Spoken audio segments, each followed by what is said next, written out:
Warning: the information provided here is strictly for educational use only.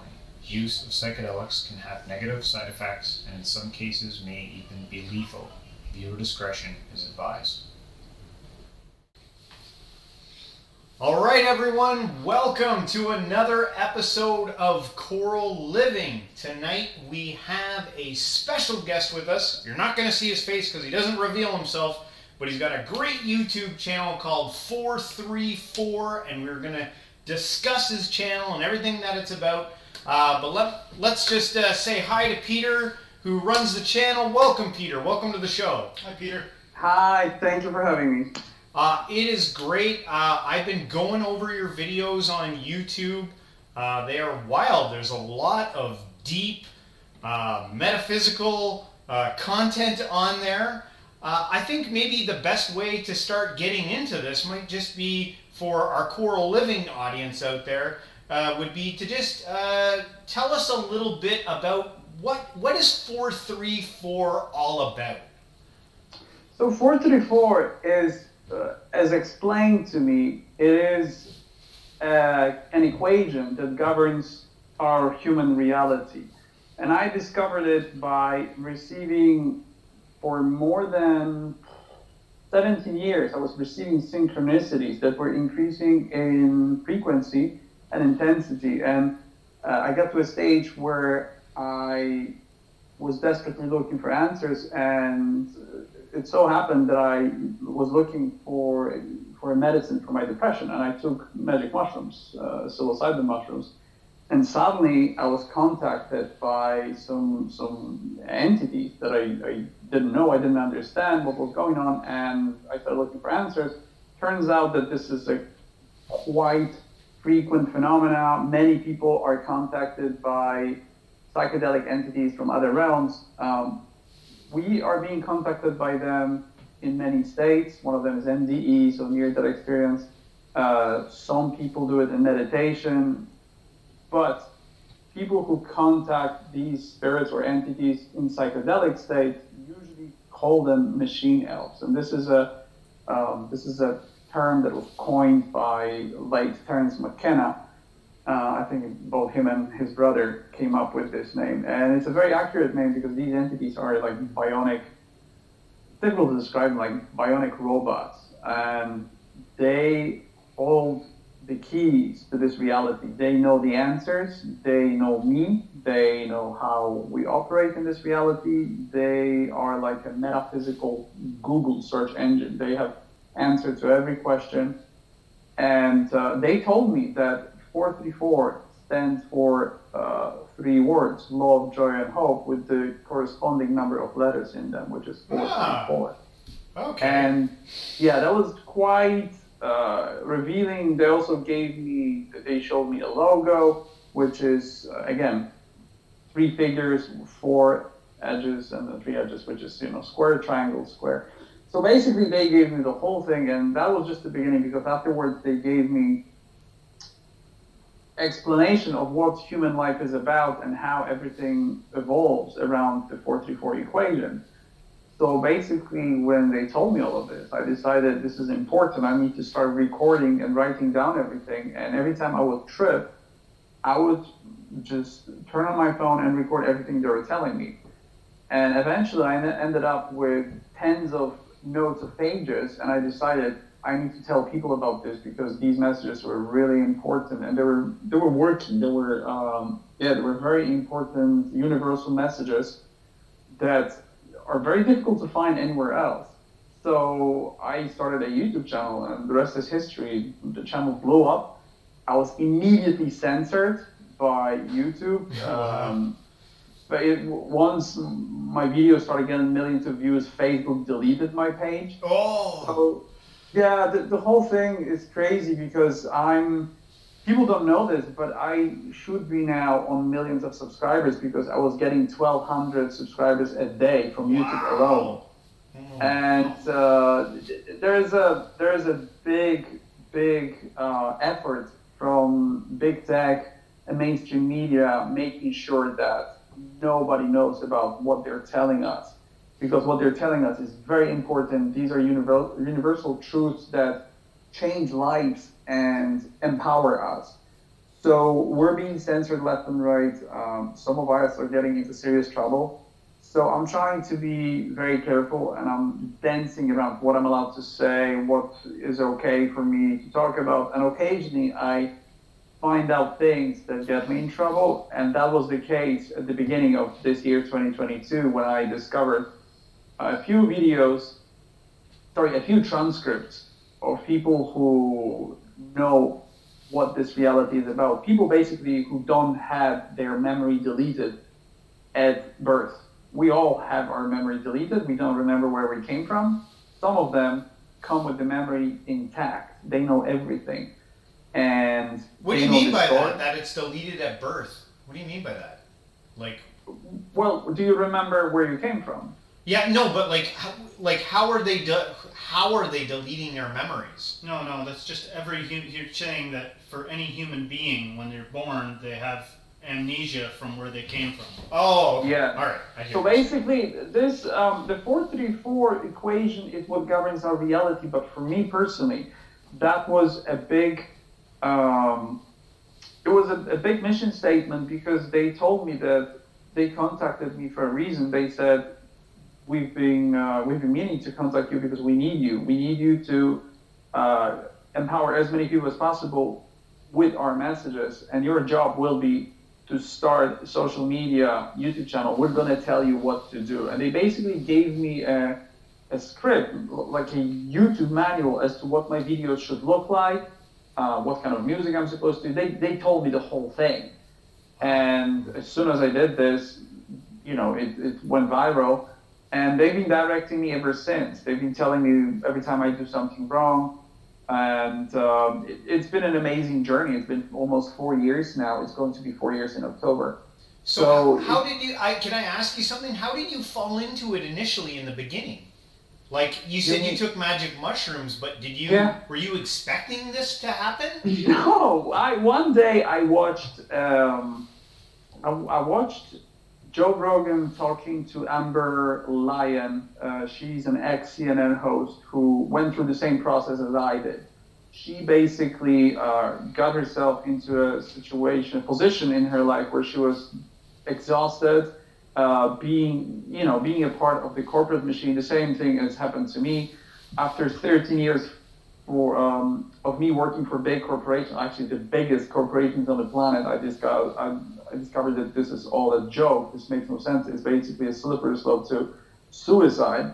And I was depressed. I had 20-year-old depression that I needed to get rid of. And they were talking about ayahuasca and magic mushrooms. And I grew ayahuasca myself, and it didn't work, luckily.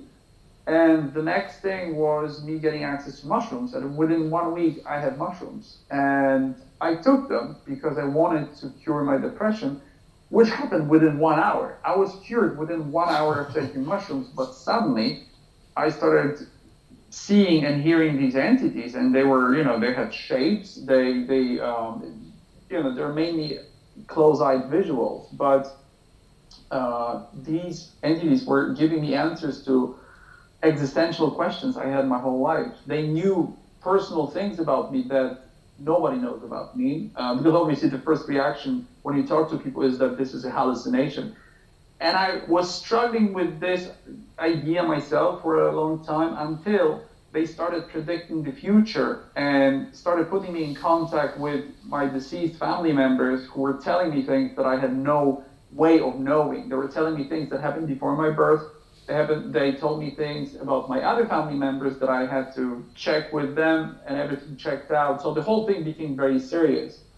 And then eventually they started leading me on to discovering other parts of reality, and then helping me understand what we are, where we came from, and what human life actually is. And that's what I've been doing for the last almost 3.5 years. So I uploaded something close to 170 videos. They're usually between 10 and 30, 40 minutes. I wrote a book that I'm about to publish at some point. I actually wrote 2 more books that are waiting to be published. So they gave me like a huge encyclopedia of human knowledge, but also machine elf knowledge. And they explained to me many things about this reality, other realities. They allow me to visit these realities. I'm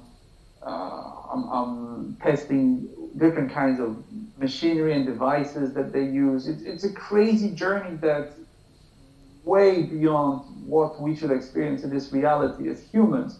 But I guess it's an added bonus for being the messenger. And there's many of us. Apparently, I'm not the only one. It's just that I have this unique combination of skills and personality traits that allow me to be the brave voice of the metaphysical. And these messages are truly groundbreaking. Some of these things that I discovered change lives. I get people who are suicidal who come to me and yeah, they basically say, I no longer want to kill myself. I understand everything. So it's not just, crazy tree hugging hippie taking mushrooms. It's actually something very profound, very deep, and I feel like it's going to have a huge impact on at least some part of society that's willing to open their minds and listen to these. Basically, if you're into psychedelics and if you find yourself in a situation where you start hearing voices that make a lot of sense and are not an indication of you going crazy, you will definitely find my YouTube channel. Someone will tell you about 434, or you'll find it yourself. Peter, you seem highly influenced, like the like mushrooms, like the stories that you tell on your YouTube channel and stuff like that.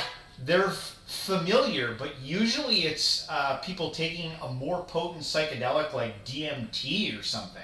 I've actually never heard of such deep, profound insights. Like I've heard of insights coming from people taking shrooms, but nothing compared to the experiences you're talking about. You should. Yeah. I have. Okay. If you know very much about Terence McKenna, who you were talking about earlier, some of him and his brother's experiences. Like I read one of their books about the experiment at La Chirera, and that was pretty crazy. Some of the results of them taking huge amounts of mushrooms. But your channel is amazing. Like I just started looking into it today actually, and you've got like a really good number of subscribers and great content. It's all super fascinating. I think you've got a great message. Do you like how often do you still take mushrooms? How much do you take? And is it always a direct line to these entities that have been giving you this information? Yeah, so just to go back to what you were saying before, when you said that, people usually take huge amounts of psychedelics to get this type of contact that I do, it was explained to me that the reason they chose me as one of those messengers is because of my physical properties. So the thing is that I can get drunk with one beer. I was born a skinny guy. I have like 7% body fat, which allows me to metabolize everything instantly. This is a very low BMI, and everything that goes into my body, any chemical, has immediate effect on my brain. Immediately, as I said, one bottle of Budweiser, and I'm starting to get really, really drunk, and then 2 bottles, I'm under the table. So this is the reason why they said we needed someone like you. There's plenty of these personality traits and my physical abilities, but they said all of this combined together, your ability to work on YouTube videos, having the courage, everything like that, they said that's perfect, that's what we needed, and that's the reason why they decided to work with me. If you look, it is exceptionally unique because there's many people who get in contact with these machine elves, and there's Star Pilot, there's plenty of other people who there's plenty of them. But if you're looking for synchronicities, machine elves, psychedelics, it's very likely that you will find 434 immediately, despite the huge effort to censor me, because that's how important these messages are and how unique this channel is.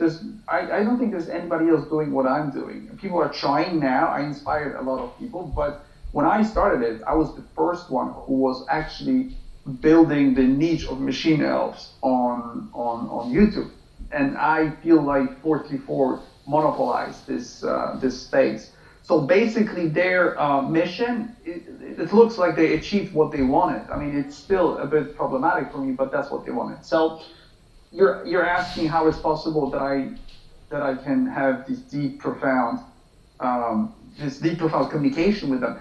I don't really know how it works because I took 1 gram of mushrooms on, I think, August 28th, 2015, and suddenly they were talking to me. There was a bunch of weird entities, different types, different powers. One of them was like a universe. And they were talking to me, giving me information that it was impossible for me to obtain in any other way.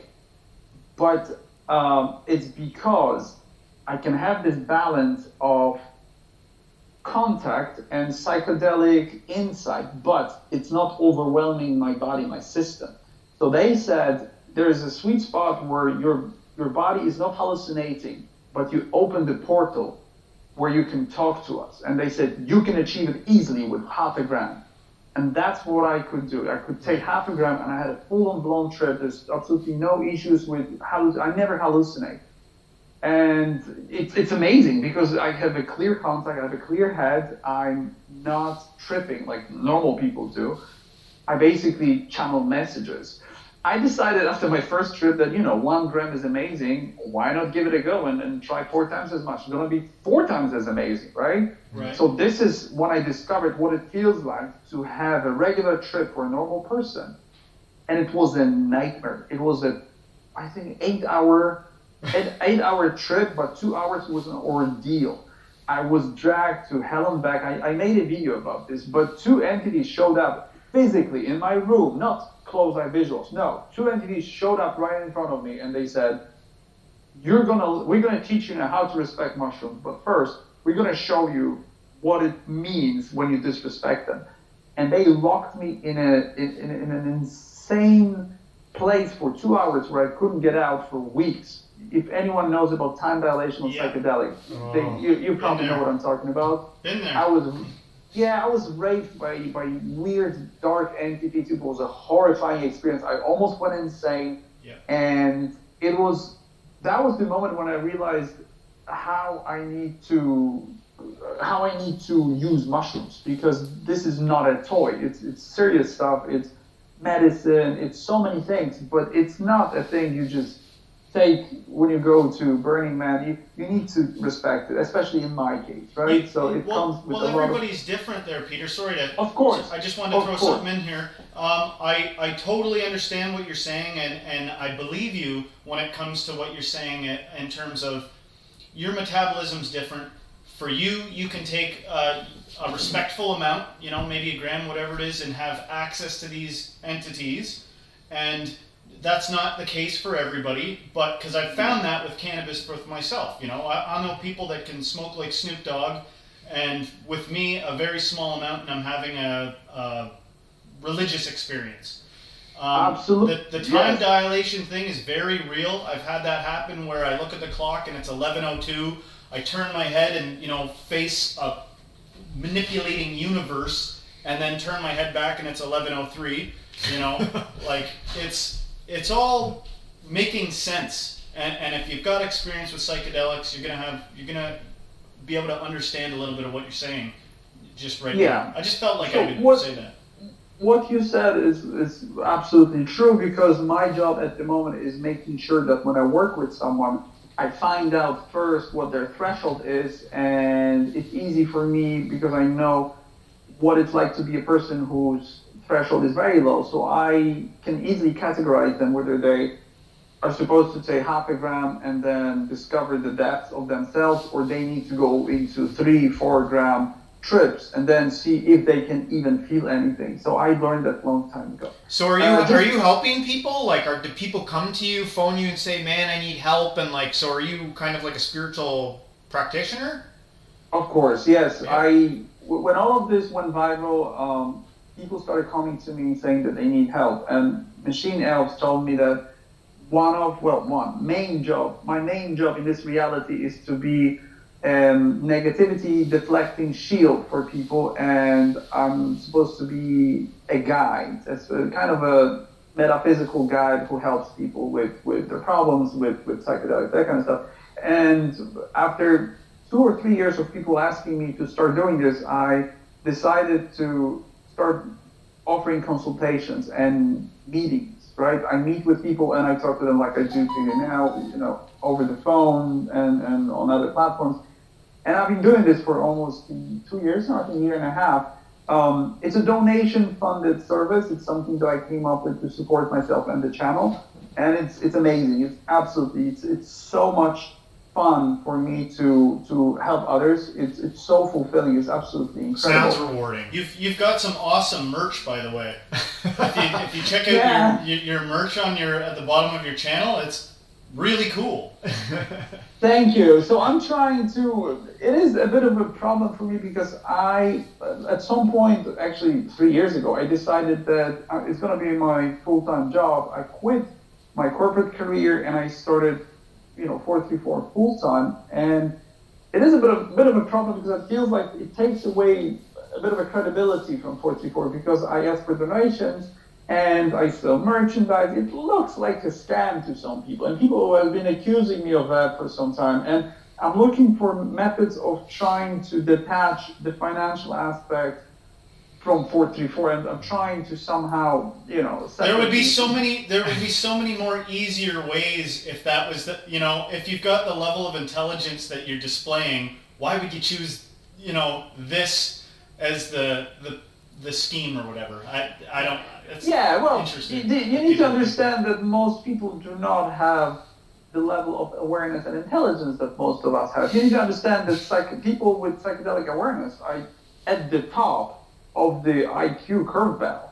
They are really smart people because it takes a lot of intelligence and open-mindedness to watch 434 video and not say, this guy is absolutely nuts. It really takes a lot of intelligence and knowledge to actually know what I'm talking about. It's not an easy language. I try to make it easy. My job is to translate the metaphysical to human, but it's not something that an average person will watch and go, oh yeah, he has a point. No, the first reaction will be, this is crazy, crazy hippie talking. But it's not about that. It's basically understanding that 434 is incredibly time consuming. That's my biggest problem. So yeah, intelligence is one thing, but it takes up my whole day. I wake up, I start checking messages, then I plan the rest of the day, and I work until I go to sleep. That's 16 hours a day with a few breaks for, eating and taking like 1 hour break. It's insane. I don't really have much time for anything else. And it's not an incredibly lucrative, profession. It's not like, I'm getting millions or whatever. No, I have a family to support. I have my everyday life that I need to take care of. But at the same time, I'm talking to aliens and I need to help people not kill themselves. It's absolutely insane. You have no idea how all of this is. You lose friends in the process. I've lost most of my friends, especially once I realized what the truth is. And that happened only at the beginning of 2022, after the pandemic. I was given access finally to the truth after years and years of looking for the, what the core of the truth is. I finally got there. Now I know what I'm working with. I can connect the dots. But the amount of work and mental energy that it used up, that's absolutely insane. I feel like I'm 80 at the moment, and I'm still not. I don't even know if I'm halfway through. I don't even know where I am on my journey of discovery. I don't know how far I'm supposed to go. They told me that it's going to take up all of my life, and it's going to be continued by other people, by the way. I already know who's going to be taking over. So it is a crazy journey, and yeah, I need to come up with some methods of, as I said, making money. Just to answer your questions before, you were asking about how much I take.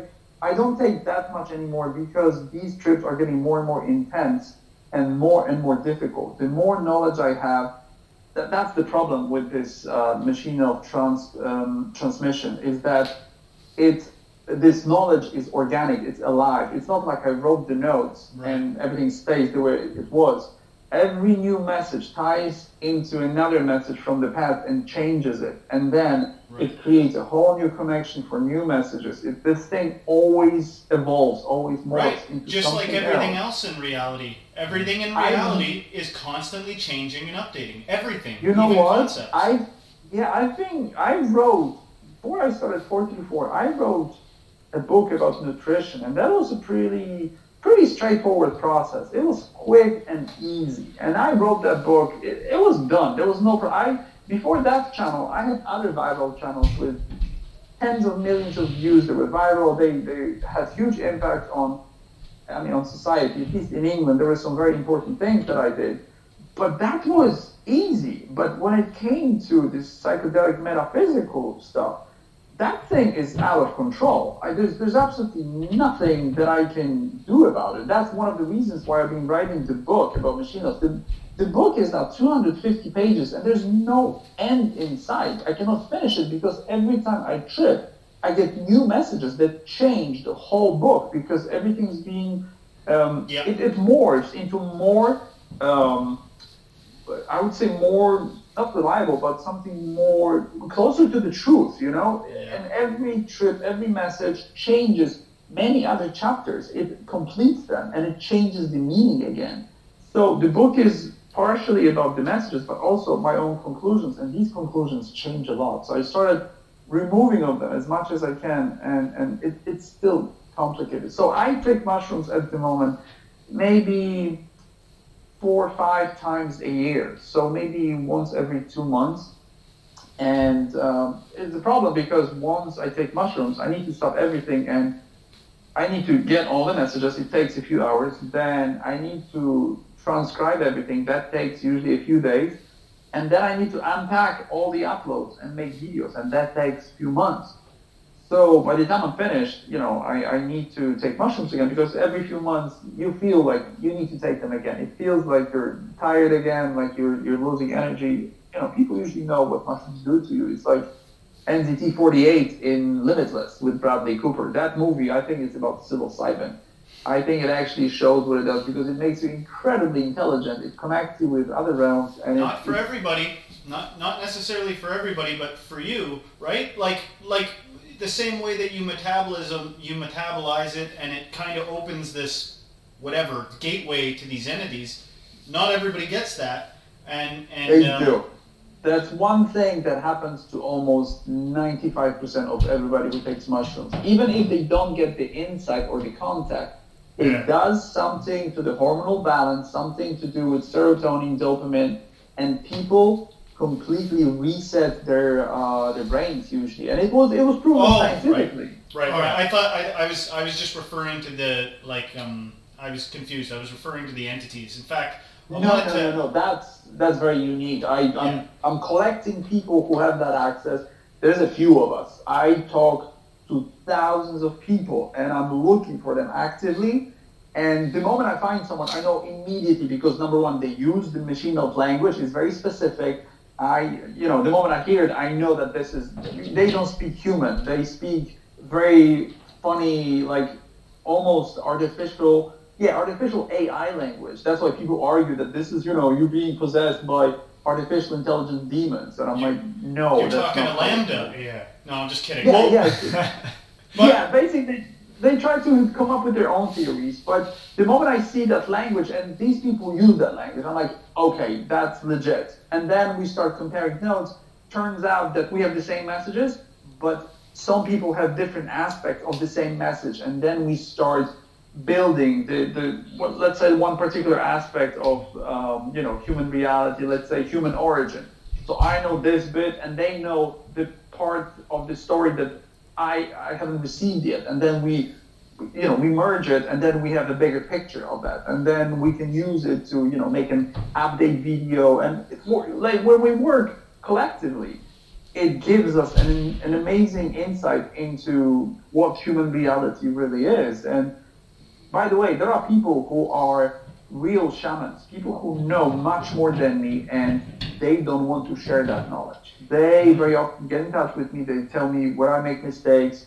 They tell me what needs to be corrected. They usually they compliment me when I go in the right direction, but There are true insiders in this reality. Occasionally they come to me, they don't really want to talk to me too much, but I'm being observed and guided by some powerful, not in a physical sense that they hold power. No, they're powerful entities who come here and inhabit human bodies. Like we're all entities, but these people have knowledge that most of us haven't. You cannot even dream of knowing what they do, what they know. Peter, but, Peter, yeah. we've talked a lot. Like we've mentioned machine elves, but and the insights that come from these entities in these psychedelic experiences. But for I know there's going to be people who are watching this, and they're going to be thinking, what is he talking about? Machine elves. For just the straight layman out there, what is a machine elf? So basically, this is a spirit or an entity that decided to get in contact with you. As I said, these are normally what we refer to as spirits, ghosts, I don't know, fairies, whatever we call them. We've been in contact with these entities for as long as humans exist, for thousands of years. But it's normally in trance, in near-death experiences. Some people call them angels. They tie them to religious beliefs, that kind of stuff. The truth is, we're constantly in contact with spirits and entities. We just decided to call them machine elves because we get in contact with them in psychedelic states. In psychedelic states, it's a bit of a different story because it's not just hearing voices. Very often we see their shape, we see their form, what they're made of, and we also encounter them in geometric algorithmic realities. And all of this creates a very unique and intense experience, right? What makes them elf-like? I had an experience one time on mushrooms, and the closest thing I could describe, the closest thing to encountering an entity that happened was something that, on a very superficial, could have been easily just my imagination. I felt like I was witnessing something that looked like very geometric, kind of triangular, and I got the subtle sense that it was maybe an entity. That's like the closest to Terence McKennaville I ever got. But this idea of identifying them as elf-like or elves. Are they small? Is that what's going on? What makes them elf-like? Are they? Yeah. Well, if you look at folklore and all these stories of, Snow White and Seven Dwarfs, where do you think that came from? That is basically people hallucinating on mushrooms because they all come from the same time. They all come from old tales of mushrooms in fall, right after summer. They all talk about the same entities that look like gnomes, like tiny dwarves. Basically, when people take psychedelics, most of them will find out that they are in contact with the same entity. And whether it's a soccer mom who accidentally took LSD or an experienced scientist, very often they find these morphing, jokesters, like whatever they are, they look like elves, these tiny elves that we know from fairy tales. I mean, you can even listen to Joe Rogan's podcast. He said that he took DMT the first time, and there were tiny little jesters that looked like elves, and they were laughing at him. Yeah. That's what everybody sees, and it's especially on LSD and DMT. I've never seen one on mushrooms. Never. My experience is quite limited because I've only done mushrooms and also weed. Weed is for me super psychedelic. But not once in my life have I ever seen a tiny elf. But people who take LSD, my wife told me about them when we were young, when we were teenagers. She told me about them. And I had no idea back then about any psychedelic. She was talking to them. And she's totally not into psychedelics. Like she took LSD and she was like, oh yeah, they're little tiny elves. And they're funny little pranksters, and they laugh at you, and they're really cute. And this story, I've been hearing the same story for decades.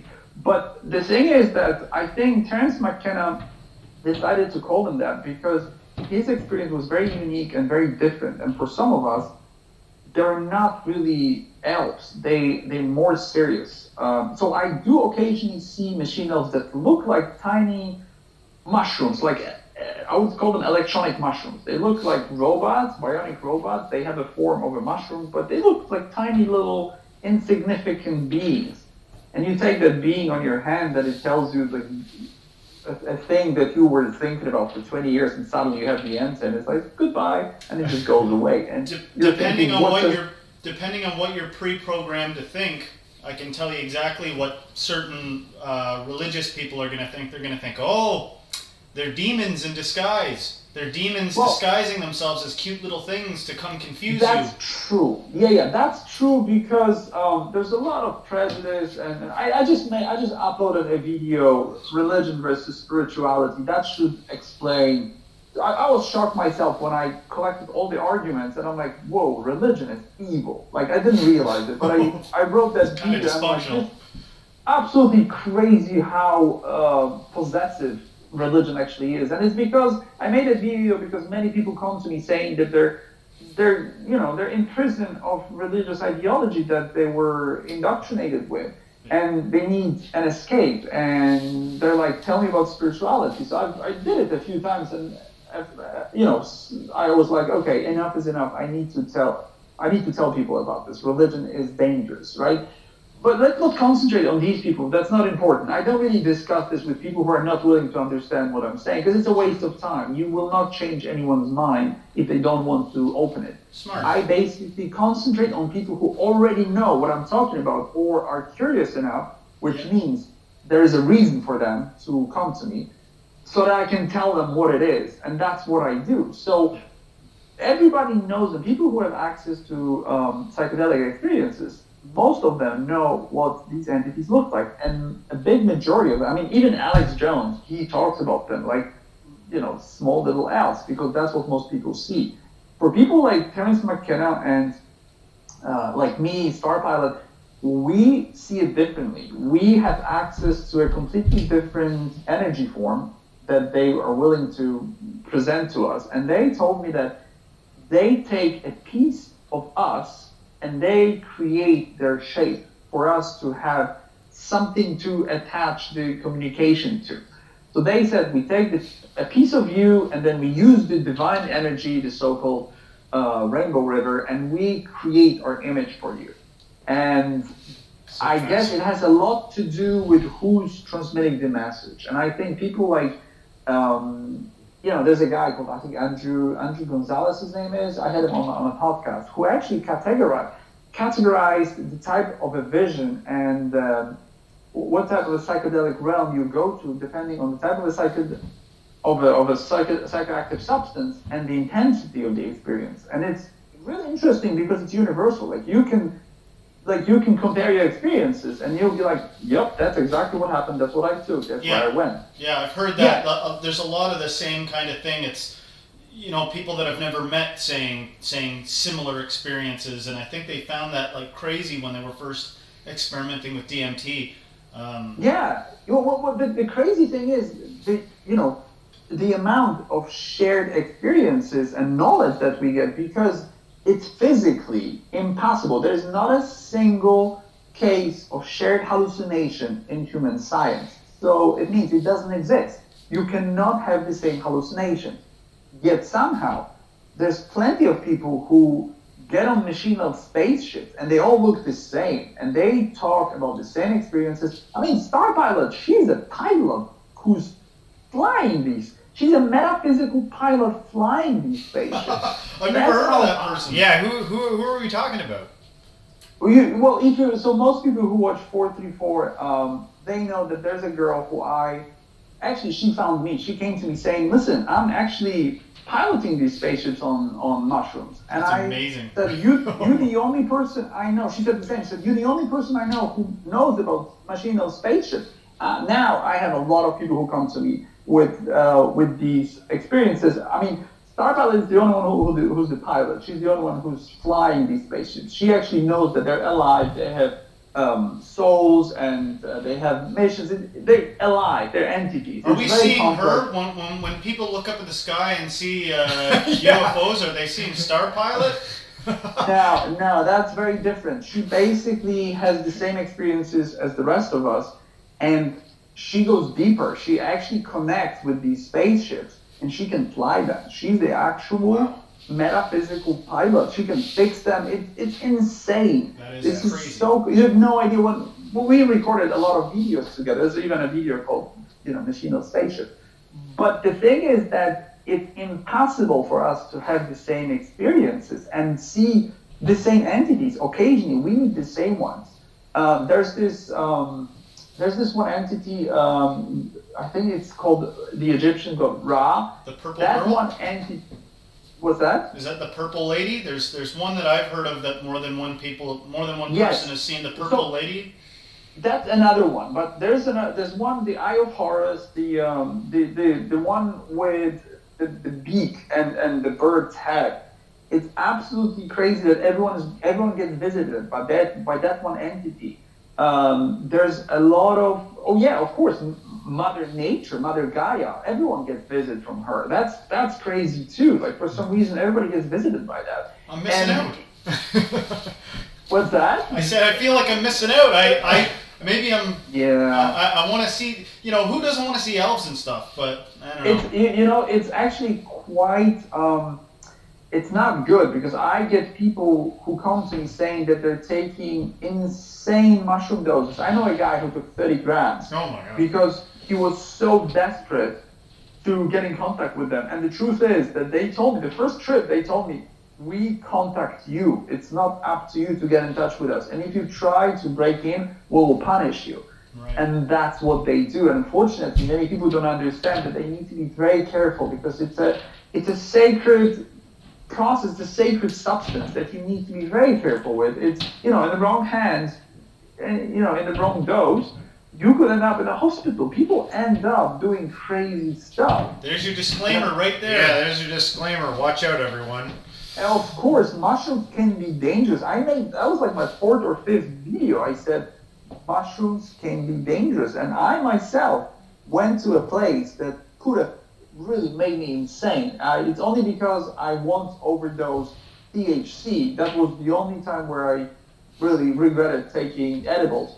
But that one experience prepared me for what happened on mushrooms. And if it wasn't for that, I don't know what would have happened to me. Yeah. Because it's serious stuff. It can change your personality forever. And I have people who come to me saying, I took too much, and it's been months, and I cannot get back to being myself. So yeah, it's something that everybody needs to be aware of. You need to treat everything with respect, and listen to the videos that I'm recording. I spent the last 4 years talking to you almost every few days, and I also record podcasts. I talk to people in consultations. I meet people. I organize meetups. I try to make sure that you have access to this knowledge, and it's important for people not to be lazy intellectually and saying, "Oh, I'm just gonna trip and see what happens." You need to be prepared. You need to what you're getting yourself into, because mushrooms can irreversibly change your life and your world forever. Sometimes for good, but if you're not prepared and you're not ready to delete your existence, because it happens very often, then you might end up in a very bad place where you'll be without friends, with knowledge that you don't know what to do with, and with a whole new perspective on existence that you're not really prepared for. So the machine elves, what is their grand, what is the purpose of them? Like, do they have a big overarching message for humanity? Yes, they do. One thing that they want everybody to understand is that love is the currency of this existence. And it's not just exclusive to machine of knowledge, because everybody who comes back from, outside reality after near-death experiences, they come back with the same message. And whether they believe that was Jesus or some kind of a divine force, whatever they believe, it's always the same message. That's one thing everybody agrees on. Love is what controls this reality. And Machine Elves went a bit deeper. I made a lot of videos about love, trying to explain it, and I still don't feel like I explained even the introduction to the book about love, because apparently there are whole universes made of love, and entities explained to me that we don't understand what it is. We try to use it in this primitive human form. We take advantage of what it allows us to experience, which is basically, self-acceptance, connection to other humans. But they said we don't understand what love is capable, the capacity for love, what we can do with it, how it works, how it opens the metaphysical properties of this realm that we're still not taking advantage of. How do we know that love is the right word for it then? Because the way people typically use the word love is like, if you break it down, like somebody may say they love their spouse or they love their kids or something, but there's always some kind of a contract involved in those things, you know? You're absolutely right. The worst thing is that English language is doing a really bad job at using that word, because native English speakers are, I love the burger, I love my dog, I love you, honey, all kinds of stuff that you'll use one word love for. My job. For example, yeah. Basically, you go to Japan and you'll find that they have a completely different vocabulary for love. It's still not as complex as on psychedelics, but many languages, even European languages, they use very different words for very, very different type of love. Sometimes it's descriptive, but there's many shades of love. In English, it's very flat. It's just love and that's all, right? You can use admiration, but you love everything, right? The English people, especially Americans, they overuse that word, unfortunately. And I think they bastardize it. They butchered it. And it's unfortunate because the actual feeling is incredibly complex. It changes reality. The things that I've experienced in mushroom realms with the entities, what they showed me, they did show me what we could do with love if we wanted to, only if we wanted to. And you need to understand that there are only two emotions in this reality. There's only love and fear, and everything else is just a byproduct of that emotion. So everything negative is really a byproduct of fear, whether it's aggression, anything, envy, jealousy, whatever you feel, that's usually, it has its foundations in fear. Love is the same, everything positive, or you look at gratitude, you look at joy, whatever it is, it's love in the foundation of every positive feeling. It all goes back to the same place. And somehow we don't connect the dots, and we don't ask ourselves, how is it possible that two emotions control our reality? Because in fact it's only one, because fear is absence of love. So you have one emotion that controls everything, and it's so powerful that when you take it away, it destroys your life. And yet we don't really ponder how deep it goes. And this is what psychedelics do.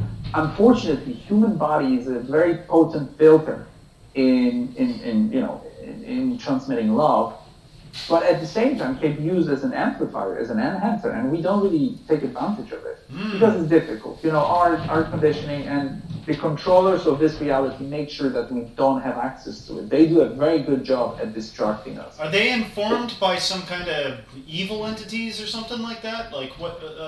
Why would they be so aware of how these things work and be putting so much thoughtful effort into suppressing it? Is there good? Is it just like maybe these entities you're contacting are kind of benevolent? Are there malevolent beings that are pulling strings on the other side? No? No, there are no evil beings. There are only lost spirits very often who don't understand the consequences of their behavior, but they're not evil. They basically, sometimes they're playful, sometimes they're just lost, and they just do, like a Michelin Man in Ghostbusters. It goes through New York City and basically wrecks all the buildings, but it's just trying to do something, right? It's not its fault that it's so huge. That's pretty much what these entities do.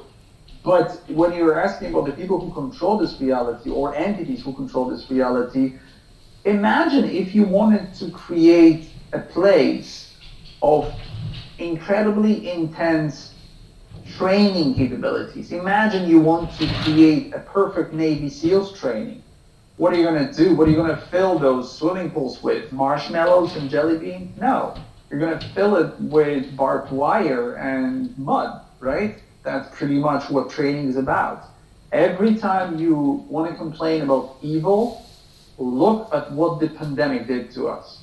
I don't know about you, but this has been the quickest fast track training session that I could have asked for. I've learned so much in these 2 years that I could have died not knowing that I'm surrounded by fascists and people who are willing to shoot me because I'm basically intelligent and I understand what's going on. You could never find out as any other way. But somehow these entities, these people in control said, okay, let's put you through another test. We're going to create something so insane that we will convince you that it's for your own good, and we're going to do it so that you do everything voluntarily. And now we have a society divided into two types of people, and you can do whatever you want with this, but that's what they've been doing forever. They basically created a polarity in this world where we come and we, through suffering and pain, we develop so fast that when you come back to the spirit world, you're a celebrity. This is how difficult this reality is. But we see it as evil. Well, evil is basically pain, and pain is development. You develop outside of your comfort zone, and when you embrace discomfort, that's when you go forward. You don't develop when you're good, when you're a millionaire, when you're happy, all the coke and hookers. You don't go anywhere. You stay in place because that's where it feels good. When it feels bad, that's when you start looking for answers. That's when you start developing and finding solutions. So that's how it works, pretty much. So is humanity trying to, like, are we in a situation right now where we're trying to, like, learn some profound lessons about love and, like, upgrade or something? Is that what's happening? Yes. So your soul is on a constant path of development. Your job is to merge back with the Creator. It's an eternal journey that I don't know how long it takes, but it's described as eternity. Whatever you define eternity as, that's up to you. Apparently it takes forever. But I've heard you mention the law of one before, and that is a very similar type of thing. It's one of the versions. When you look at a lot of these ancient texts, they mention it. There's actually a Greek philosopher who described perfectly what it is. He's forgotten. Nobody knows about it. But I looked at what he believed in, and I'm like, oh, that's a machine of knowledge. And the guy is like from 3,000 years ago. Mm-hmm. So there are many people throughout history. There's many religions who try to touch on that a little bit. I think there's a little bit of Tao. I think Hinduism and Taoism, they both try to explain in a similar way. But what I'm trying to find is I'm trying to get to the core of the truth, because all religions are distorted. They're created by humans on purpose, and they're supposed to distract you by giving you tiny hints and like tiny bits of knowledge, and then you're supposed to get lost. So that's also a creation of those who control us. You're supposed to worship humans, which is pretty much a sin, and a dead end, right? So when you do this, you don't go anywhere. You will become, a devout Christian, and you're gone. There's nothing else that's ever going to get to you. You're no longer open to any ideology. That's why I made that video, right? Yeah. But what I'm trying to create, I'm trying to get to the bottom of it. I'm trying to get to a place where there's no other stories. And a few months ago, I found that place. I found what we are, what we do here. And it seems that Earth is apparently a very intense training ground arena. It's like a projection or a simulation where you come to train yourself in your whatever it is that you want to train yourself in. I knew it. Well, if you've seen the series Lost, there's this from 10 years ago. It's called Lost. It has like 4 or 5 series. It's crazy good because at the end it actually explains what it is. You see, these people very Lost, yeah. Yeah, I love that show. It's amazing, but most people don't get to the last episode, and the last episode explains exactly what human life is. If you come here, you need to work out some stuff, and you come here in a group. You have the same group, and you guys been doing this forever, and you're supposed to go to a very intense, fast-track training session and go back and repeat the same thing again until you learn everything you're supposed to learn, and then you can move on to the next form, because apparently physical form is just temporary, and then you move on to non-physical, but apparently you cannot go to the next stage until you master being a human. And that's something Machine Elves told me recently. They said, your job is to become a perfect human.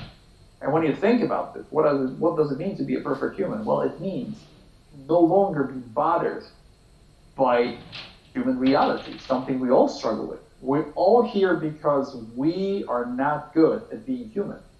You're still controlled by your emotions. Many of us are controlled by our addictions and all kinds of, compulsions. We don't really dedicate our lives to what's important. We like our tiny little habits, like eating junk food, all kinds of stuff. We suck at being humans. We basically destroy our lives for whatever this addictive world has to offer. And there's nothing really valuable in this reality. When you think about what people want, it's usually one of those three things. It's money, women, drugs. There's usually all these three things that control your reality. It's crazy. It's like, I don't care if you're a religious person or you're a secular person, you're exactly right. Most people, if not everybody, unless they're friggin' enlightened or something, is completely consumed by being addicted to like salt, sugar, sex, drama, whatever the hell it is. That is like everybody. But now we have fame. That's something that just showed up a few decades ago on the radar. That's something completely different. And it's because this reality is incredibly difficult. Apparently there are highly advanced beings who want to work out tiny bits of their existence, their personality, if you want to call it, the form, energy form. They're like, I'm going to descend to Earth for a moment, just this one existence, because there's something I want to do. And they, like high density, like 6th, 7th density beings, and they come here to Earth and they're like, oh, damn, I did nothing. I just spent the whole time having sex, doing drugs, and I forgot what I came here for. Okay, let's do it again. So it's not just us, low density humans. We're struggling with this reality. I read about a guy who took 3,500 years to work out jealousy. It really, that one example really shook me, because that's 80 existences at least, if not more. So that's scary. That's scary because I'm really tired of being here. I don't know how many times I've been here, but I really don't like it here. This is not my place. And apparently there are many other worlds, and you can create your own world when you go to the spirit world.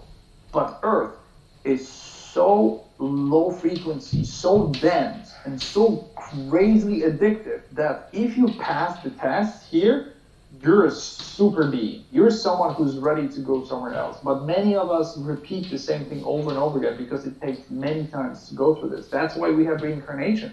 That's why there are people who remember what it's like to be, a prince, or for example, I know exactly what it feels like to murder someone in a shed and bury them next to the river. I've been having this dream for years, and I don't understand why. That's a past life. That's a past life regression or something? I have no idea. I know how to use guns. I was born, and I immediately started going to shooting ranges, and I'm good at it. I'm really good at shooting guns. I don't know how. It's just something that I came here with, right? My wife, she knows exactly what it's like to be a freaking princess, and she behaves like one. And I don't mean being like, this proverbial princess. No, she's fed up with peasants. She's like, everyone's below me. Like, how is it possible? I'm nobody, but I feel like I'm royalty. And she even knows a cemetery here in England where she's buried, and apparently it's just like some kind of a, part of a royal family or something. I'm too busy with my own, existence and my path to concentrate on hers, but we all have these stories. Many people come to Earth with some weird skills, abilities, or stories that they cannot explain, and that's exactly that. Once you have a child, you realize that you don't come to this world with, you're not raised by your parents. You come to this world with a personality, and anyone who has a child knows about this, and that's something nobody talks about. Right. It's very traumatic, probably, having other people try to manipulate you and change your God-given personality. Well, that's what human reality is for. Machine Elves told me that, listen, 9 to 5, that's when I was quitting my job. It was a very lucrative career, and they said, listen, 9 to 5 is an imitation of life. They said it's not real life. You humans are crazy what you're doing. It seems these machines are somehow outside of this whole thing. I think they're like little helpers who are trying to tell us how to get back on our path. Their job is pretty much to help us get where we're supposed to get, to speed up our development. And they said, you all do this 9 to 5, and it's insane. First of all, you don't need that money. You spend it on junk that you keep in your garage, and it's absolutely pointless. And then you spend more money that you don't have, and you get yourself in debt, and then you work even more. And they said, what are you doing? Like, this is insane. You should stop right now. There are oceans of people living these lifestyles to impress people they do not like. Like, it's an absolute tangled mess. And sometimes you have to distance yourself a little bit from it, and because you can only distance yourself when you realize that this is the addictive property of Earth, because it's not that you want to work, you're being told to work. You go to school that's supposed to prepare you to have a job. That's the only purpose of the educational system, so that you get out and you get one job, which is bananas. Like, this makes zero sense, because you can get a job like doing apprenticeship. That's all. I was in recruitment for years, and I would have hiring managers come to me and say, listen, find me a guy with 10 years of experience and a PhD in that particular field of science, or find me a guy who's willing to learn and he's very open-minded. That was the deal, right? These two people who have nothing in common with each other, but he said, we're going to train this one, he's going to be cheap, and he's going to be as good as the guy who has a PhD and has worked in the field for 10 years, even better, because that one I can model to what I need from him. So it's a complete scam. It costs, I was sitting next to a girl who was studying some kind of gender studies, and she spent £70,000, which is like $100,000 to sit next to me and work for me as an admin. And she was 25, $100,000 in debt, and I'm like, how do you feel? Why did you do this? She's like, it was fun. I enjoyed it. I was like, do you know how much fun I can have for $100,000? Do you know the things I could do? And I'm like, this is insane. What kind of deal did you sign? It makes no sense. You're going to spend the next 20, 30 years paying this thing off. And you will, it's not that it's a choice now for you to work. No, you have to work because you have an axe hanging over your head. And that's what humans do. And this reality is getting more and more difficult because these systems develop. The more we're submissive, the more we subscribe to them. These in control are like, look at these idiots. They fell for it. Okay, let's crank it up a little bit. Let's see how far we can push it. And they're like, they fell for it again? God damn it, let's do it again. And they keep increasing the intensity of the whole thing. And we're at a point now where they told you that you're supposed to drive an electric car, which is a physical and scientific impossibility when everybody switches to it. And everybody's like, okay, let's go ahead with this. That's human reality. That's what we do to ourselves, because this is a training simulation that if you don't pass, you're going to pay for it, probably with your own life, and you're going to repeat this. And you will do it until you learn your lessons. And unfortunately, it takes some of us, I don't know how many existences, but I can tell by speaking to them that they have a long journey ahead of them. Ooh. Oh. That's scary. Yeah, it sounds... it's, to me, like, if somebody can't identify that this realm, whether you're successful by society standards or you're not, if somebody can't be honest enough to admit that there's a whole hell of a lot of suffering going on here, like to the point where you could get everything you want, and there's still an element of friggin' suffering here, because we're organic, and maybe it's because it's a low frequency or whatever. Sometimes I get the feeling like sometimes I get the sense that something that may help would be people stopping the flow of just giving into all this corruption and living, just being too fearful to stand up to the corruption they see around them, admit to themselves and to the world where they've been completely wicked, and have to sacrifice some of these things they've built up around them, built on lies and methods that are not focused on the good of everybody, and reverse the tide a little bit. I don't know if I'm being clear enough. I think that there's a lot of deception going on in everybody, and even in myself. And I think that there's a reckoning that you don't want to get too out of hand before you stop the presses, and you try to be as absolutely honest as possible about your true state. Not you. I'm just talking about, humanity here.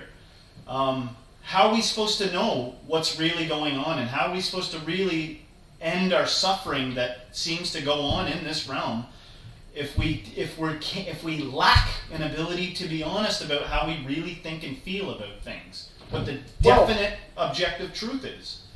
Well, here's the deal. Your job as an entity who comes to this reality is to halfway through or at any point of your existence become a lucid gamer. You're supposed to wake up and realize, wait, there are rules to this game. Not only there are rules, but also there's an algorithm that doesn't follow human science. And that's where you look at synchronicities, making glitches, all kinds of supernatural stuff like telepathy. Something that I magically developed now. I can also look into the future clairvoyant. All kinds of things that suddenly make zero sense. So once you start realizing that something's not right, you're not supposed to just brush it off and go, nah, gonna have a burger and see what happens. No, you're supposed to concentrate on it, and that also shows your level of advancement. So that's rule number one of this reality. You're supposed to wake up and start connecting the dots, and you need an open mind for that. That's quite advanced. And once you do this, once you're at this stage, and you'll get there, if you stop discussing, doubting, and always being a smartass who knows everything better, once you stop doing that, you will see that there's a whole world of knowledge and truths that are hidden from your primitive brain. Once you start opening yourself to having two opposing ideologies in your brain and understanding that there's a third one that somehow takes elements from both of them, that's when you realize that, hold on, these are all scripts. This is propaganda. This is not what the truth is. Hold on, that makes no sense. Of course, you also need courage because you need to stand up to people who laugh at you. The moment you realize you don't live on a spinning globe in the middle of the universe, that's what children believe in. You have to be an idiot. Like, you also can put your arm, put your hand in your underpants, touch your butt, and see that there's a bone that is probably missing the rest of the tail. Like, you used to have a tail. Somehow you have a tailbone. It's even called that scientifically, but somehow you don't have a tail. But guess what? Occasionally there is a human born with a tail every few decades. So right. wait. That means our DNA somehow was changed so that we don't have a tail, but we used to have it. So that means we're actually engineered. So the whole theory of evolution is a bunch of baloney. I'm like, wait. What else is not true? Well, you look at the moon, you find out that there's a map of Earth. All the black spots, somehow, if you look at them, well, that's the map of human reality. Like that, wait, that makes no sense. So the further you keep going and you start discovering these things, God forbid you discuss them with anyone, you realize that something's seriously not right with this reality. You look around yourself and you see that every church is octagonal shape and it ends with a spiral that has a tiny ball at the bottom. And you'll find the same church in Japan, in Africa, and Europe. And you need to ask yourself, wait, how did they transport these, architectural plans? How is it possible that they all have the same structure? And why do they have this structure? And then you'll learn about the reset that happened recently. You'll learn about catacombs filled with millions of bones of humans of the same age, all killed in the same way. And you start asking these questions, and you'll get to a place where you are literally insane to an average human being. Yeah, I'm not gonna lie. A lot of that stuff that you kind of threw in there was shocking. Yeah. But Yep. I don't know anything about it. But well, the best thing is that once you start digging deeper, that's just the first layer of truth, and it's right in front of your eyes. It's everywhere you look. Right. And that makes you feel like an idiot, and you're supposed to feel like an idiot because once you realize that you're not smart as you think you are, that's when, you being humble I mean, hopefully you're humble. You basically realize that, wait, there are smarter people. There's more knowledge that I know, and I've been indoctrinated. Now I need to open my mind. And when you do this, you realize that, wait, I don't have enough life to re-educate myself. And then you start getting really crazy because you will have to be really smart about the information that you let into your head. And that moment will be the place when you realize that, oh, that also applies to my worldview. Because when I no longer see propaganda, something magical happens. And that thing will be you understanding yourself. And you will start seeing yourself as the entity that you are. And you start seeing others as entities. You'll start understanding what the world is really made of and how it is being, it's like Toto pulling the curtain on the man behind the machinery. Yeah. You no longer see it. The moment you start talking about, like what you just did a moment ago, you started talking about the evil and humans waking up, you will get to a place, hopefully, eventually, where you understand that this world is perfect. Is as good as it gets when it comes to being trained, because that outrage that builds in you and all that, you basically getting angry about how is it possible there's so much injustice. That's the process of self-defining. That's what you're supposed to go through, because in this process you learn what you're not. And when you know what you're not, eventually you will discover what you are. And when you see the world for what it is, I'm always saying, I'm like Cypher in Matrix. I always say, I no longer see wars, evil, and pedophiles. No, I just see lesson. Like Cypher, he says, I don't see code. I just see humans, restaurants, that kind of stuff. That's the moment when you realize that this is what this reality is. It's not some kind of a hell on earth where everything's crazy. No. You hear about the plane crash, you're like, oh, so 250 souls decided they're going to end their journey in this way. That's pretty much what it is. You hear about a war, and you go, oh, they basically wanted to see what it feels like to go through, being injured, to losing a loved one. People will go crazy when you tell them that. When I talk about the law of one and evil being an artificial human construct, they all go, oh, so you're saying that, baby dying from cancer, that they deserved it. And I go, how do you know that baby wasn't Hitler and now needs to work all this karmic nonsense that they have on them? They're going to be doing this forever because that's a lot of existences they ended. But again, it's actors on a stage all playing different roles that have the same purpose. It's for you to get better at whatever you're supposed to be. It's your developmental path. And this reality, the more you suffer, the quicker you learn. But as long as your mind is open. If it's not, that's just pointless suffering. Yeah. Right now, it seems like the world is in kind of a materialist paradigm where religion, it's still there. It might not be as popular as it used to, but there's a demographic of people that is highly science materialistly focused. They see existence as kind of like a mechanical cog. What is that all about in the scheme of things? That's a very good question. Well, first of all, it's not science, it's scientism. It's basically another form of religion, because it has nothing to do with critical approach where you try to discover the truth. No. First of all, the educational system is funded. It is designed to the lowest standard for you to learn as little as possible so that you basically don't question what you're being told. So you're supposed to just fulfill orders. Your job is to basically do what you're told.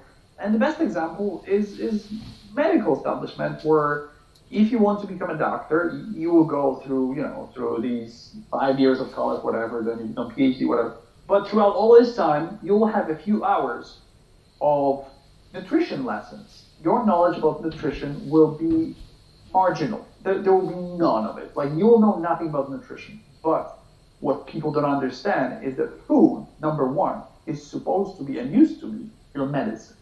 That's the main thing, what food is supposed to be. What is it today? It's poison. 90% of everything you have in your supermarket, in your shopping mall, that didn't exist 100 years ago.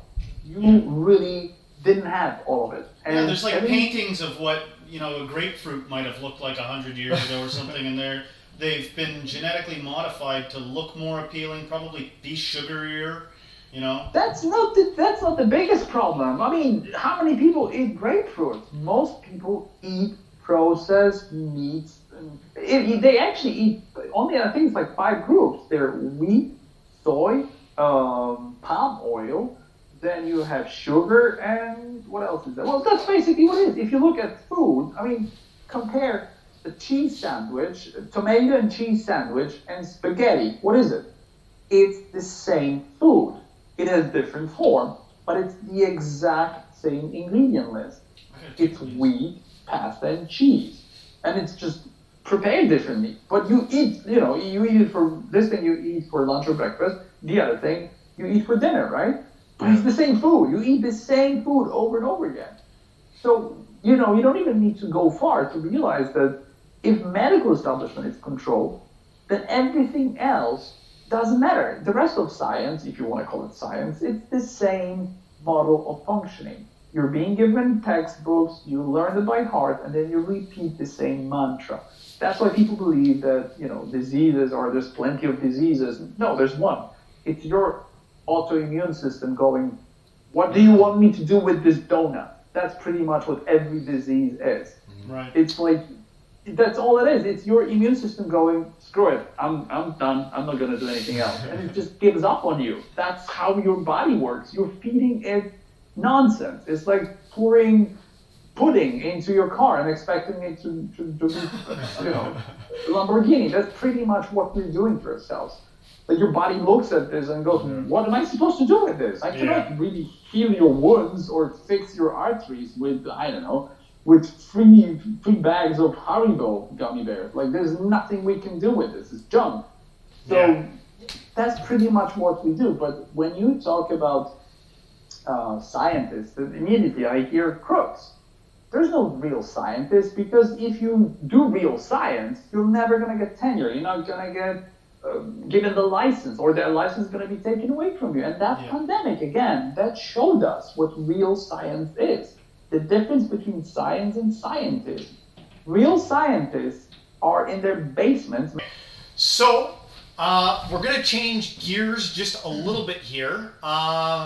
We've talked about machine elves and kind of like their purpose and humanity inside of all of this. Where does God fit into all this? Or is there a God?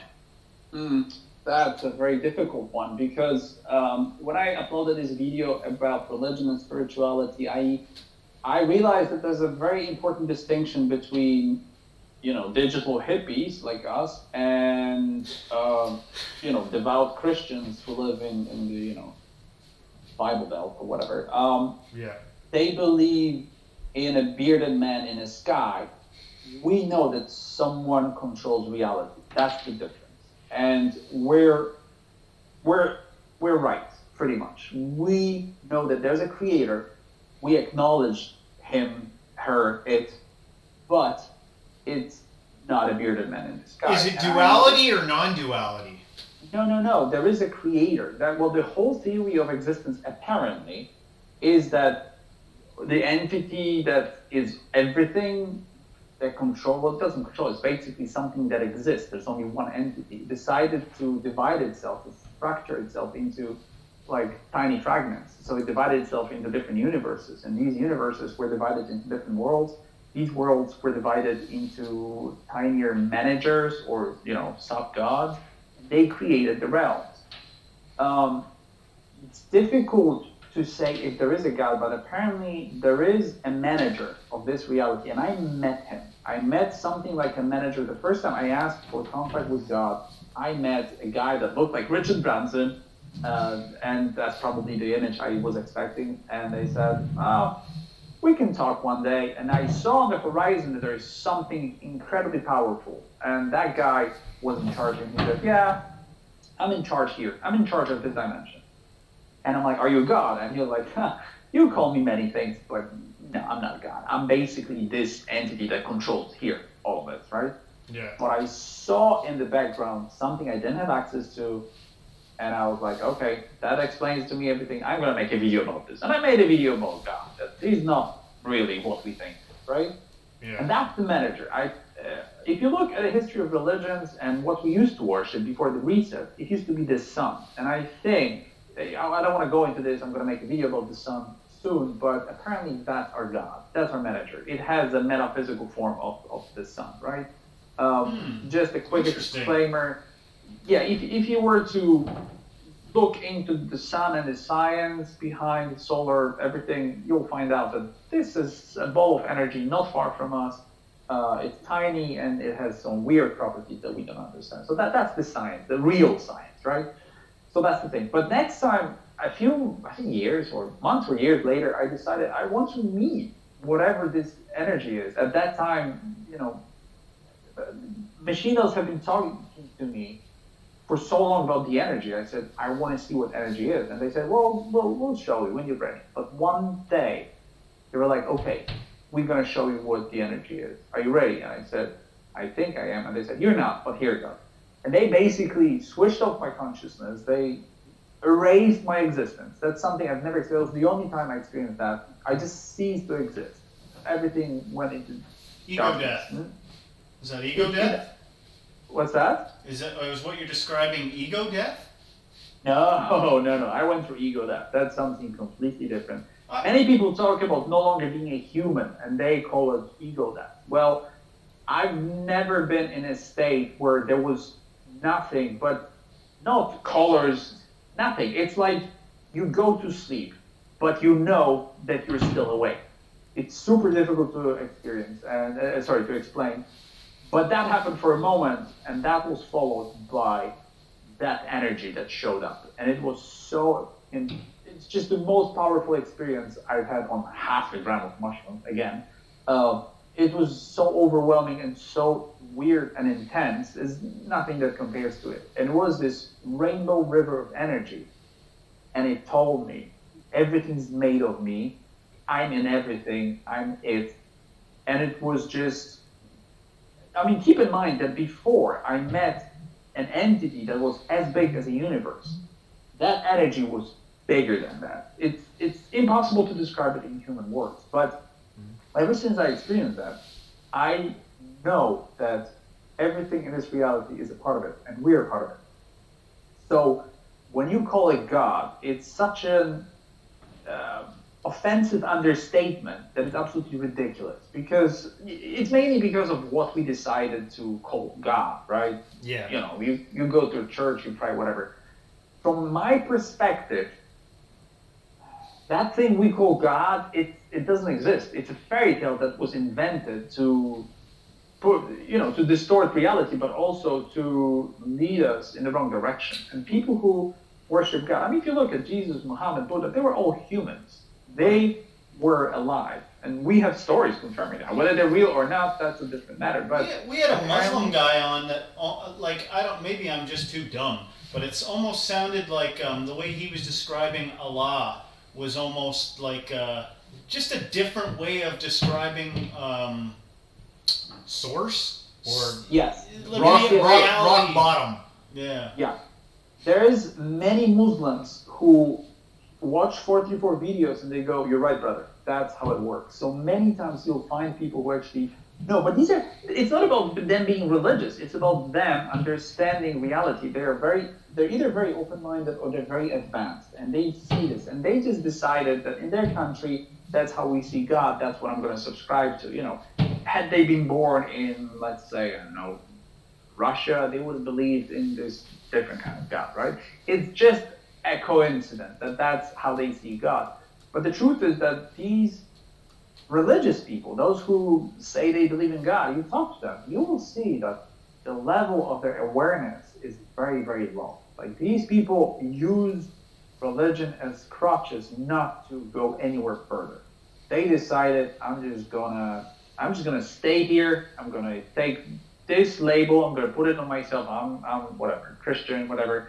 I'm good here. I don't need to know anything else. And that's where they end their journey. A lot of people do that. A A lot of people do Yeah, that. of course. It doesn't just have to be religion. It can be, like you said earlier, scientism. Exactly. It's pretty much, there's not much difference between religion and what scientists believe in now. Right. But the thing is, it doesn't get you closer to realizing the truth. And it's, you tell them there is no God, it's blasphemy. It's, you're not supposed to say that. But Yeah, they get it is offended, not, upset. yeah. And you can understand because you basically denying their existence. You're canceling the only thing that makes their life fulfilled, right? It's the only thing that matters to them. I'm not saying that there is no God, because I don't understand it. I've met the manager and I've met the energy. They're not called God, and the entities told me, well, sorry, not the entities, the manager told me, yeah, you call this thing God, whatever. Hopefully you didn't act like a Karen when you met the manager. What do you mean by that? The term Karens, he's just being funny. I'm a moron. Yeah, well, whatever you want to call it. Even the words we have are funny because we don't really have a word for that. Like you either go to God, which is this bearded dude, or you go to energy. That means nothing because there's energy between atoms. There's an energy in your power socket. You don't understand what energy is. It's only when you have the opportunity to be confronted with it. And I didn't even know myself seeing it and talking to it. I didn't even know if that's what it is. But people who come back from near-death experiences, they all say the same thing. It's a rainbow energy made of light, and everything here is made of it. It's not God. It's not I'm sorry, it might be God, but it's not what we call God. Yeah. Most of my knowledge now that confirms everything comes from these transcripts of the elite insiders. And I'm not sure if they're true, but they gave me a lot of insight into what I understood through mushroom insight. So basically, I'm trying to understand if that's a part of this knowledge we're supposed to have access to. But they said, these insiders, they said, religions are here to destroy your understanding of reality and also for you to be a sinner. Because if you believe in Jesus, you believe in a human being and you're not supposed to. Also, your God, or whatever you want to call it, the true God, the true manager here, I think according to them, it's Yahweh. That's our manager. That's their name. You're supposed to acknowledge it and offer yourself to the disciples, basically whoever's here on their journey, which is other humans. You're supposed to offer yourself and say, I'm here to help. Can I help? Can I love? That's apparently the only way you should approach other humans. You're not supposed to worship anything or anyone. Nobody needs that. It's not really a prerequisite to being, saved or whatever. No, you're here to improve on your whatever, your flaws, whatever you have to work out. You're supposed to work on that. You're supposed to help others with this and be as good of a human as possible. And again, that's the same element of becoming a perfect human being. And every religion talks about Can that. Can you become perfect in this life? Well, I'm assuming that's when you get released from here. That's when you come to this reality. You're no longer bothered by addictions, by earthly vices. You no longer have problems with yourself. You get to that stage, you're like, okay, I'm done. And I think that's what these monks locked up in basements for 40 years. That's what they're doing. That's pretty much being close to that. When you're basically studying the wisdom of the universe and wisdom of the supernatural, and you're no longer bothered by Earth.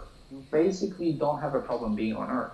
I always would like to see that Dalai Lama in the basement if I put it in a call center and see how long he stays sane and how long he's going to be holier than thou.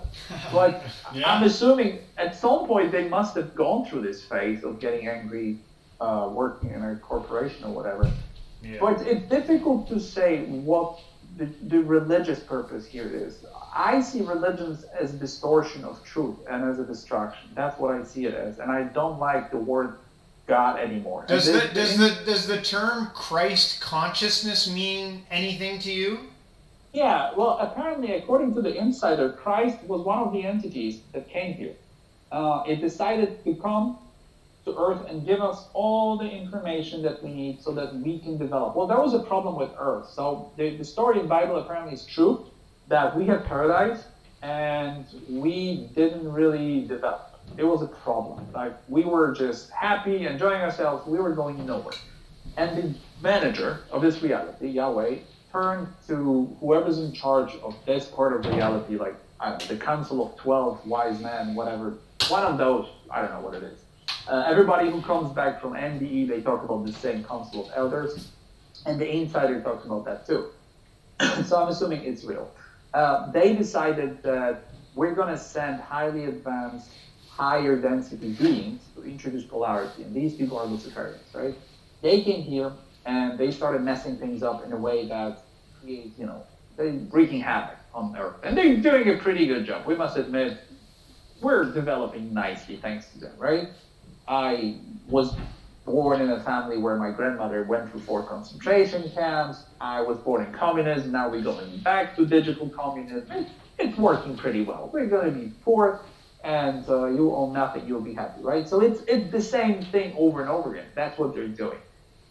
But the reality is that all of this is happening because the paradise that we had was a utopia. It didn't really get us anywhere. It didn't help us in anything. So again, this thing of comfort, this thing where you're supposed to be happy and enjoy yourself, it wasn't working. It wasn't really getting us anything. And now this world is working again. It's apparently what it was supposed to be. It's just that, one more thing I wanted to mention, apparently we're getting too addicted again. Apparently there's a problem now. Everybody talks about the same thing. They're saying that the world is no longer what it used to be because it's too easy for you to sleep through your existence. And that's, if you look at your phone and the internet, the amount of porn you have access to, junk food, drugs, it is super easy to just be bored and okay, I'm going to do nothing, just enjoy myself. So I think we're slowly going back to that place where we were supposed to get out of. So it's apparently Earth is becoming a problem now. So they're going to introduce something, and we're talking about harvest and all kinds of stuff. Well, you mentioned the division in the world right now, with everything that's going on, and sides being drawn, lines in the sand, or so have it. Well, what are we going through a global shift right now? Is humanity getting ready to ascend to another level? They call it sometimes Age of Aquarius or something like that. Are we headed towards that?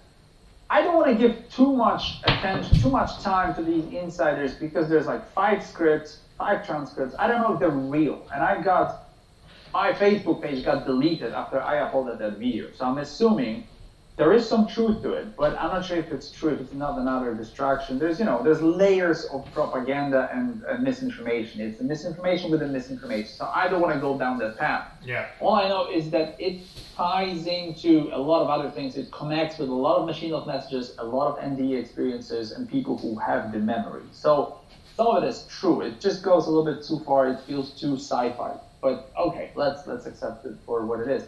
There is a global awakening happening, and it's a struggle of this group of people, apparently, the Luciferians, you call them whatever you want. They're struggling with being imprisoned in this reality because they're trying to do a good job of making our life miserable, but we're waking up really fast. And also it coincides with this harvest. I don't know if it's a spiritual thing or if it's a physical thing. I don't know if the pandemic, if it's not a part of it. Whatever theory you might have, something's happening at the moment. We can tell something's shifting.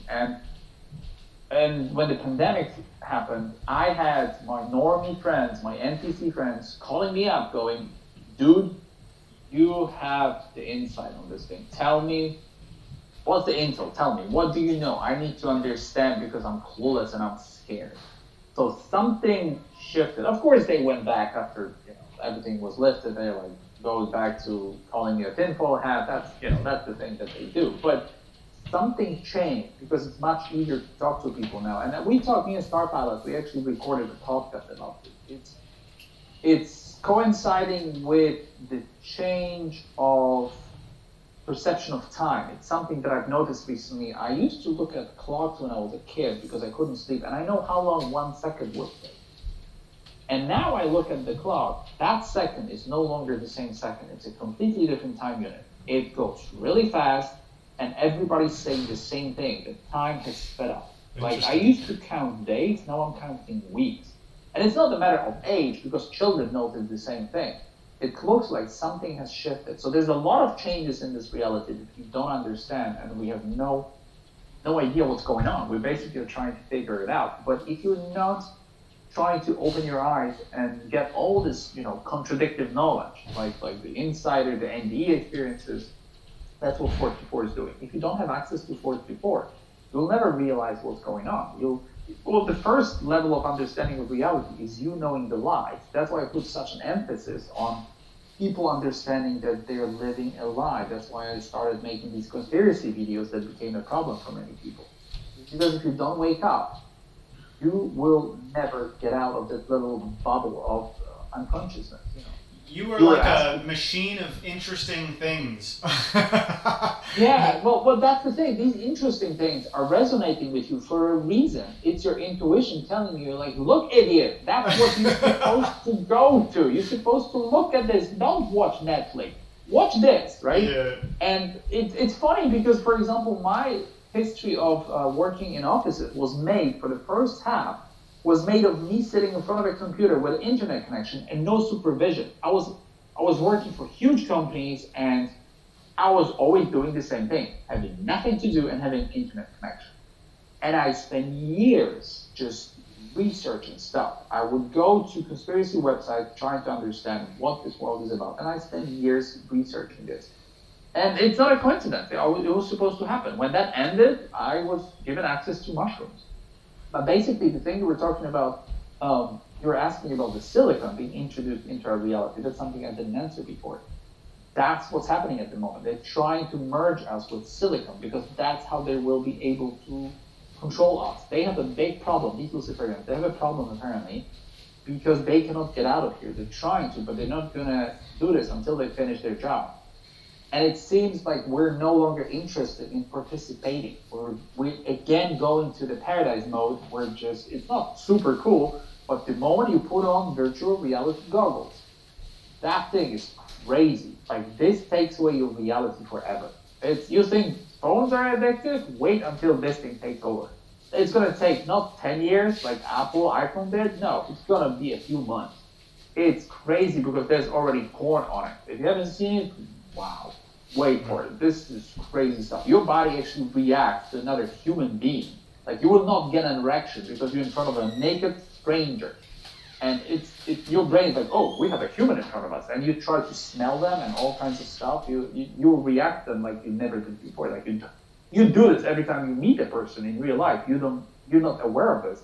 Yeah. But virtual reality is stimulating that. That's how crazy it is. Yeah. So they have some kind of an agenda to merge us with silicon and create new reality. It's going to be the Internet of Things. It's already well underway. People don't understand. Like, people were crazy about 5G that's going to fry our brain. No, it's not going to do that.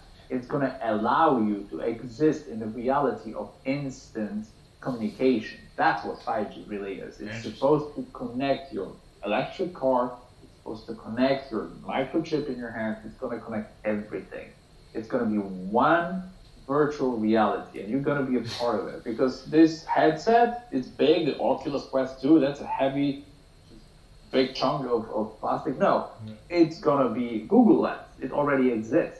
It's going to be a contact lens that will introduce you to basically you living in augmented reality. It's already here. People don't know this, but everything is already here. It just hasn't been implemented. That's all it is. This is intense. This is intense. Oh, my son just got an Oculus. And I tried it, and I thought it was mind-blowing. I thought it was awesome. But yeah, I guess with Neuralink and everything you're kind of talking about, man, this is like, I don't know what's going on, but this is intense. What you need to concentrate on is you interacting with yourself, because that's the only thing that matters, is you interacting with yourself. That's the purpose here. You come here, there are different scenarios, different realities. It doesn't matter. It doesn't matter if there are wars, if there is whatever it is. You are going through lessons. And if you phase out all the noise, everything that that the establishment is trying to put you to sleep with. If you turn it off, you'll see that the only thing you're left with is what's inside of you. And that thing is totally neglected. You don't pay attention to it. You look outside of yourself and you think you're like, oh, this thing is important, that thing is blah, blah, blah, blah. And you reach for this, Instagram spirituality, I'm going to be a shaman, whatever. The truth is, the only thing that matters is what's inside of you. That thing, that's the true you, the higher self. You don't look there. Like you don't even know what its purpose is. I made this video called Life Purpose Formula. I came up with this formula where you can fill out a spreadsheet, a simple Excel spreadsheet that asks you 16 questions, and you're supposed to answer them and categorize the answers. That will be a huge eye-opener because you'll realize that there's only a few categories of everything in your life. It turns out that you have a list of like 8 or 10 things that you came here with, and you're supposed to work on them. And I always say, like, you work on your mortgage, you figure out where your son goes to college, and you have everything planned. One thing you don't plan is your life. You don't look what you're made of, where you're going, and what you're supposed to achieve. Nobody does that. And basically, that's all that matters. It's the only reason why you're here, to work on things that you're supposed to accomplish. Nobody has that. Nobody has a map. But that's ultimately is the only reason why you breathe, why you consume food, and why you're posting on Instagram. That's all there is. It's you interacting with yourself and going through a list of purposes. And whether you're being merged with silicon or you're going to be rolled by establishment, it's always going to be the same. Hunger Games will provide the same options for development as being a millionaire in 2015. Right. Hey Peter, Yeah. I want to say, like, we've been going for a while now. This has been fantastic. I think we should wrap it up soon, but I have one last question for you. And we ask it for most of our guests that come on the show. With all that you do, inside of all these spiritual experiences, maybe you could share with our audience maybe one that has been the most profound eye-opener for you. And then when you're done, why don't you tell our audience, where they can find you, what you're doing, what you got going on, and we'll wrap things up. Yeah, well, I would say the whole contact with machine elves, that's the most profound thing, because I cannot distinguish between, meeting the divine, the rainbow energy. That was divine. That was something very profound, but that was within the scope of contacting the metaphysical world. So I always say that mushrooms gave me a second life, because the things that I learned and experienced on mushrooms are something that most people will give a lot for. Like, it's something incredibly important. Most people don't know what it is, but if they knew what it is, they would give much more than what they're offering now, because it's so intense, so important, and so life-changing that, as I said, it feels like it was given second life, because you're experiencing the levels of love, joy, and hope that you will never experience in real life. This real life is very easy, very physical, and very primitive. Mushrooms take it away. Mushrooms allow you to be your spiritual self, your energy form. It allows you to go beyond human existence. You're not going back home yet, but you get a glimpse into that. And I guess it's small enough, this window is small enough for me to allow, infect others with this curiosity and, courage, because it takes courage to take mushrooms, to ditch your friends and your corporate life. It takes guts to do that. So I would say that's probably the most important thing. But you're asking, what is it that I would want to share with people, what I would want to tell them? If there's anything you're supposed to take away from this podcast, from this conversation, don't be afraid to be who you are. It sounds like a cliche, but people don't understand how important it is. You're driven by your ego. Your ego controls everything. You're trying to fit in. You're trying to be liked. and you want to be whatever famous, you want people to click on your social media posts, whatever it is. Try to find and be your authentic self. Yeah, well, that's pretty much what it's all about. You come here with amnesia. You're under a veil of forgetfulness. How are you supposed to do what you're supposed to do? You don't know who you are. And trust me, this is a cliche, like, oh, discover who you are. You have no idea who you are. As I said, try the life purpose formula, fill it out, and see what comes out. First of all, you'll see how difficult it is even to ask yourself questions, like what you're made of. You will have no access to it unless you're smart or you've had psychedelic experiences. It's a difficult question who you are. If I was to ask you, don't talk about your job and your preferences. Tell me who you are. And you have nothing. There's nothing you can tell me unless you go deep inside of yourself and you discover the thing. So it takes courage to be yourself, and it takes courage to discover yourself. And I would say there are many ways to get there. It doesn't need to be machine health. It doesn't need to be psychedelics. It can be a lot. I mean, psychedelics are the express elevator to the 100th floor. It's going to take you. You can take stairs if you want to be my guest. But yeah, mushrooms do that. It's 5 seconds instead of 30 years of psychotherapy. It's or 30 very, years very of meditation, maybe. Exactly. Yeah, I made that video as well. I said, listen, if you want to get there, you'll get there in a helicopter. You don't have to walk. That's basically what psychedelics are. It's not only medicine, it's also an express lane to who you are. And you need to I know people who've been trying to take them for the last 10 years, long before I knew what they were. And they were talking like, oh, I'm going to take mushrooms. They've been saying this for 10 years. They still haven't done it because they're scared. They're scared of not what it will do to them, but what they'll find out deep inside. They know what I found out deep inside. So my message would be, don't be afraid to be yourself and discover your true self. And also open your freaking mind, because everything you know is a joke. It's not even a lie, it's a joke on you.